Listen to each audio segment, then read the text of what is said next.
Alright, this is going to be a very rough cut video because it's going to be very touch and go because I'm recording this kind of as I'm in the middle of a project. But this is a PowerBook G3 Kanga, and I'm not going to commit to a multi-part series on this thing because it's a work in progress. I don't know what it's going to entail. But it does have a small issue where the screen suffers some graphical corruption, kind of typical of a GPU failure, but it only happens if I do not apply pressure to this point on the board right below the RAM slot.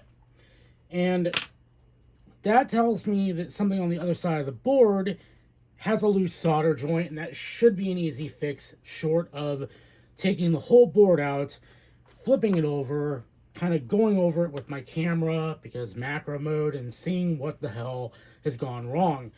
I did a write-up on my website with a little more kind of in-depth details, but I want to make this video for one thing only, and the rest is kind of just extra at this point. And that is to remove the batteries from these systems.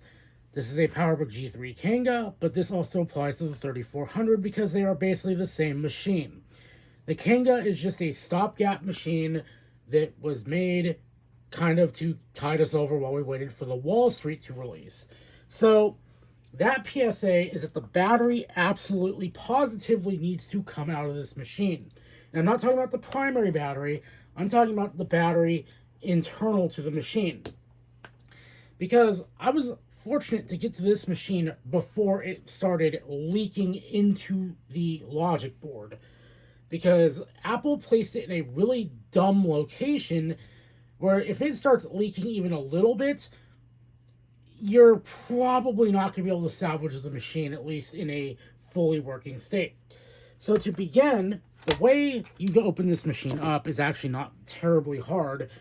You come around here to the back. You have 3 screw holes, each with a T8 screw in them.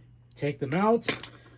That releases the keyboard from the other side. You flip it back over, open your lid, and your keyboard will be in here. Now, this keyboard is something that's not quite right with it, so I don't mind really being a little rough with it.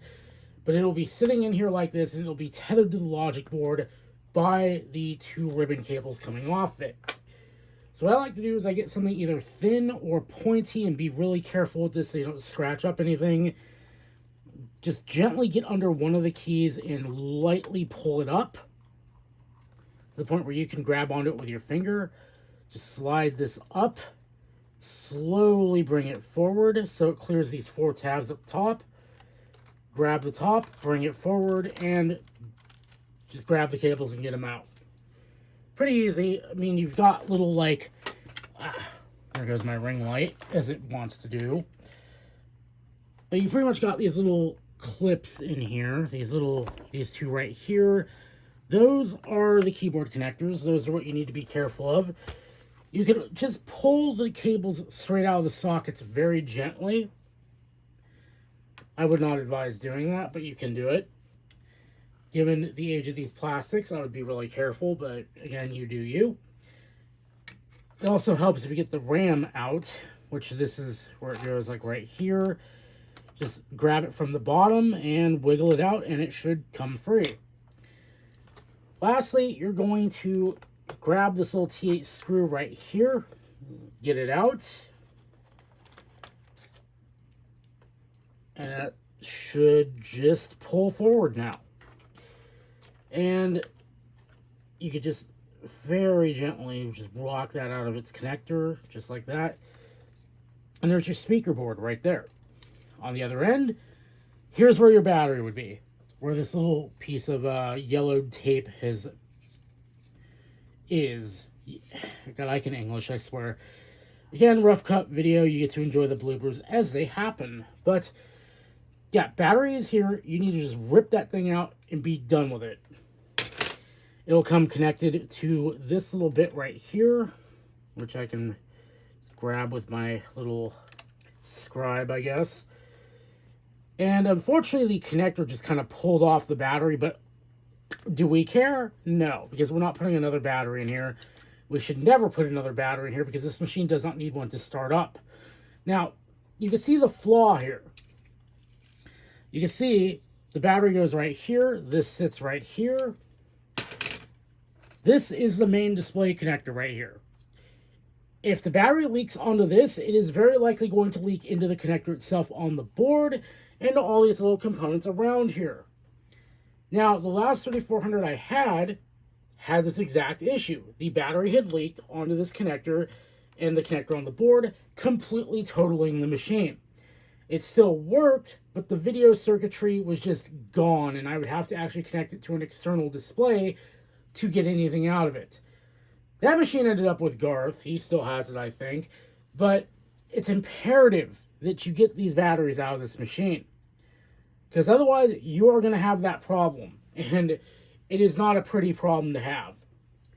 So, in the interest of doing it live, I mean, we don't need that speaker board in. We're going to power up the machine, and it should just power itself on. And you'll notice we don't even need the speaker board connected for audio, because one of the fun things about this machine is that it has 4 speakers. You have 2 inside the machine, 2 in the lid. Pretty awesome. So you can kind of see the glitchiness of the display right now. In fact, I'm going to go ahead and reach around and turn off my ring light here, if I can. And you can definitely see just how that display looks. So if I grab the blunt end of my toothbrush here, which is all plastic, I'm going to press down on that little spot. And thankfully there are no components down there, so, you know, I'm not going to worry too much about, like, nudging anything out of space or out of place. But as you can see, there it goes. It corrected itself. So I'm going to go ahead and go down here and we'll launch the Draga 1 soundboard. And sometimes it'll stay good, but then the minute I let go, there you go, it glitches out again. Once again, I'm just putting very gentle pressure on here. Close it, it's all normal. It clears itself away. In fact, if I go down here and switch color modes, that forces a full refresh of the display, and we are good again. But again, if I let go of it, it comes right back. So, thankfully, unlike the PowerBook G4 DLSD that I got in the same haul as this machine, which I've got to throw out a thank you to DOS1 because he agreed to tackle that machine free of charge, short of covering shipping, because I do not have a lot of money to be allocating on projects at the moment. So I was like, straight up, I was like, this machine is probably going to be on the back burner for the better part of a year because money, and he just said, that machine is too nice, I'll take care of it, don't worry. So this, thankfully, is not that bad. This is just a probably broken solder joint or intermittent solder joint on the opposite side of the board, because with this machine, the CPU and everything, I believe, is on the other side of the logic board. So I have to turn it around, pop it out, and take it over to my soldering station and touch up the joints on probably the GPU if it's a discrete chip in this model. Probably touch up all the joints while I'm down there, because if this one's broken, who knows if something else is not far behind. But it is somewhat telling. It might also just be the video circuitry, like what sends signal out to the monitor and external. Now, speaking of that, some of you may say, well, Exodium, why not plug this into an external monitor and see if the problem happens there? And it does. I've tried it. This machine thankfully has a very standard VGA port, so you're able to just connect it up to a standard monitor and test things out. You don't need one of those special Mac monitors or something with a sync on green capability. No, this thing just plugs straight into normal VGA. It's great. So once again, I've got my toothbrush here. I'm going to point down at that little spot and just, you know, once more to show it is not a fluke. It seems to be corrupting again. I anticipate at some point this is no longer going to work because, yeah, I'm going to stress the solder point so much that it's just going to stop actually working. But now it seems to be pretty consistent as to what's happening. So, as you can see, it is still running perfectly fine. It's just, yeah, something is not so happy on the other side, again, due to an intermittent solder joint. So, that's going to be the next big project I'm probably going to tackle. I've got multiple coming this year, or this month, as part of kind of my, I guess, birthday gift from the universe, because this was an unknown quantity. When I picked this thing up, it was in a PowerBook 3400 box. I thought I was getting a PowerBook 3400, but yeah, pretty interesting. So, yeah, I thought I'd just make a quick video, mostly just saying get the damn batteries out because these machines are time bombs. Other than that, there you go. Hopefully you enjoyed this bit of a rough cut video, and till next time, until I have something a little more substantial to say, I'll see you guys later. Have fun.